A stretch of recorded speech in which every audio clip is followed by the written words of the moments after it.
One other topic to get to before our mid-show 1 minute break, and that is Jahkeem Stewart working out with Aaron Donald. And of course, if he's working out with Aaron Donald, we know that in the background is Coach Henny, woof woof, putting in that dog work and having his ultimate superstar in the room with an elite USC recruit. So go through what you see as the significance there, and because Jahkeem Stewart is such a heralded new addition to USC, I think that places some extra emphasis, some extra weight on what's happening with Aaron Donald and by extension with Coach Henny at USC.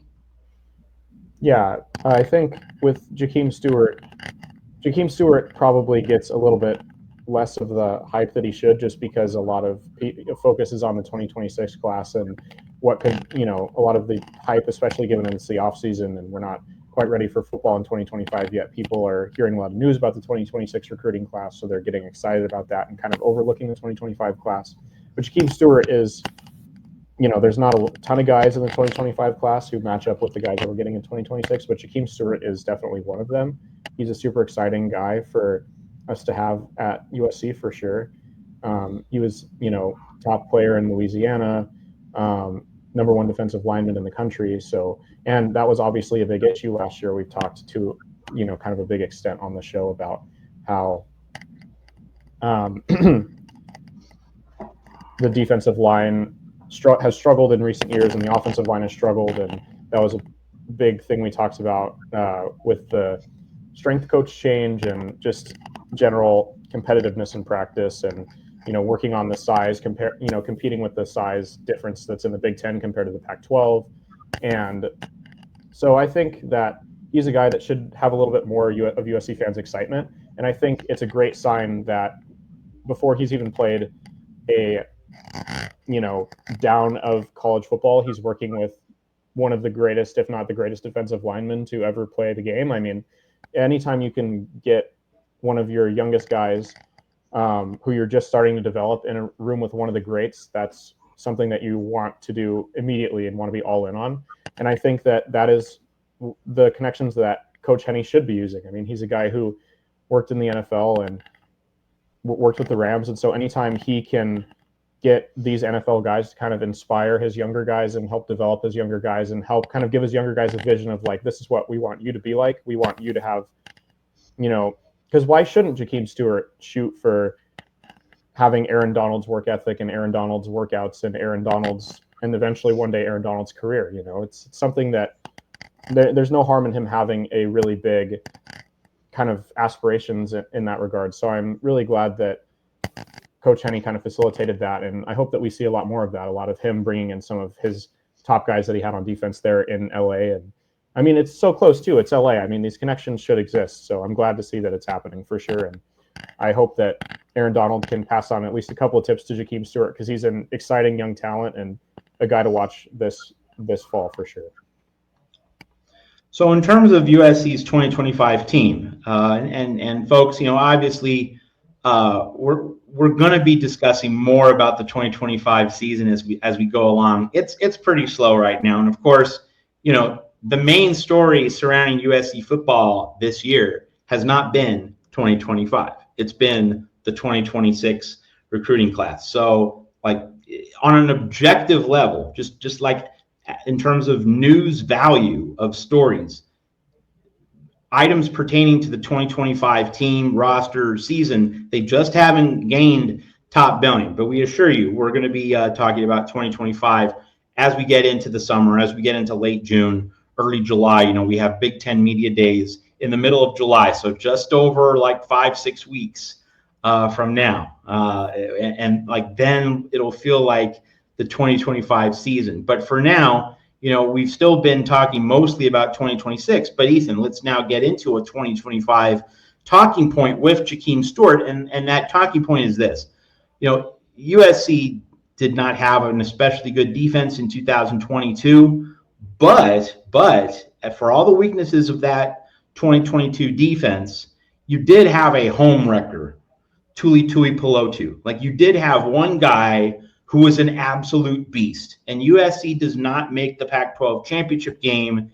It doesn't make a New Year's Six bowl without Tuli Tuipulotu being a dude, a dog for that team. So the comparison, I think you can see where this is going, is like, in order for 2025 USC to reach its goals, to be really good, to be in the mix for big prizes at the end of the season, are we looking at a situation where USC is going to need Jahkeem Stewart to be an absolute beast, an absolute tornado up front? Or is it a matter of, it has to be everybody contributing? It has to take a village, because Tuli was pretty isolated on that 2022 USC front seven, in terms of, like, he was the guy making plays. There really weren't a whole lot of others making plays. He had to do the work, and he did.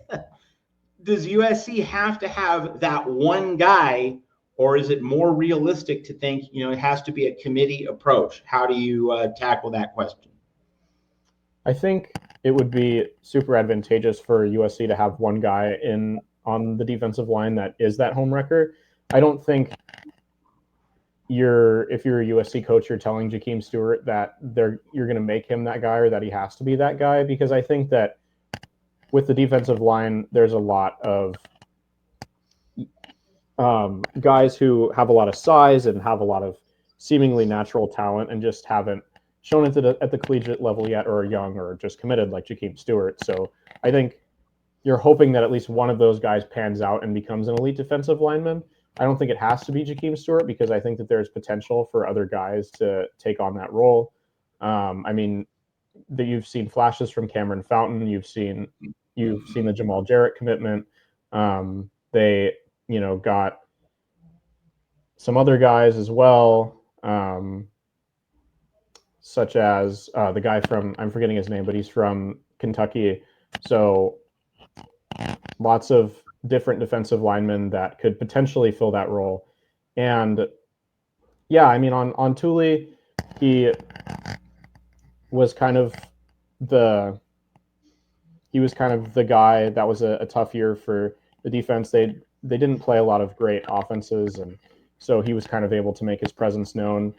I think that's not what you're going to see. I think that this is a much more well-rounded defense than 2022, because they have a lot of great players in the secondary. You have Kamari Ramsey coming back. You brought in a couple of, there's at least 2 or 3 guys at every position who seem like they're going to be solid college players. So I don't think that there needs to be a reliance on, if Jahkeem Stewart specifically is not Tuli Tuipulotu, we will have a bad defense. But I don't think that you are going to, that's something that you're going to be trying to get out of your defensive line for sure, because you don't go out and get all of this kind of raw talent unless these raw guys who are big and strong and disruptive, and if you're not trying to develop that, and especially if you're doing the Aaron Donald link up, you want him to aspire to be Aaron Donald. You want him to aspire to be as great as he possibly can be, and especially working with a lot of these bigger guys. They're gonna make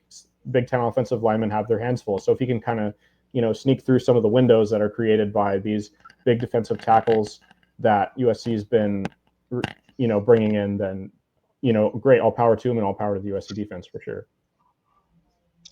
Now, one of the things that often comes up, necessarily, appropriately, about, stud pass rushers and just studs on the defensive line in general, is that, the stat sheet might not always tell the story. And that this point is readily obvious to anyone who follows football fairly closely. And that is simply that, if a guy is excellent up front on the defensive line, he's going to get double teamed a lot. He's going to draw a lot of attention. He might not stuff the stat sheet, but if he's soaking up double teams, if he's drawing 2 bodies, that's going to free up someone else. Ethan Inman, if you had to point to someone else on the USC defensive line, a player who might be in position to uniquely benefit from Jahkeem Stewart. Now, this is, of course, if Jahkeem Stewart is able to make that instant, substantial impact, who do you think it would be? Like who, in terms of, if you like, we're not at preseason camp. Obviously, when we get into August, we're going to see how guys are on the practice field. So, but this is June, right? This is talking season. This is when we can throw stuff against the wall to a certain extent, without it having to mean too much, unless we decide to foolishly, call our shot right now instead of, waiting until preseason camp. But like, just so it's talking season, it's early June, but if you had a lean right now to a non-Jahkeem Stewart player up front who can really benefit on that USC defensive line, what do you think your call would be? I think I'd be looking at Keyshawn Silver, which he's the guy whose name I forgot a second ago. I apologize. The Kentucky guy. The guy who came out of Kentucky, absolutely. Yeah. And the reason why I lean him is just because he's big. He's 6'4", 331. He comes from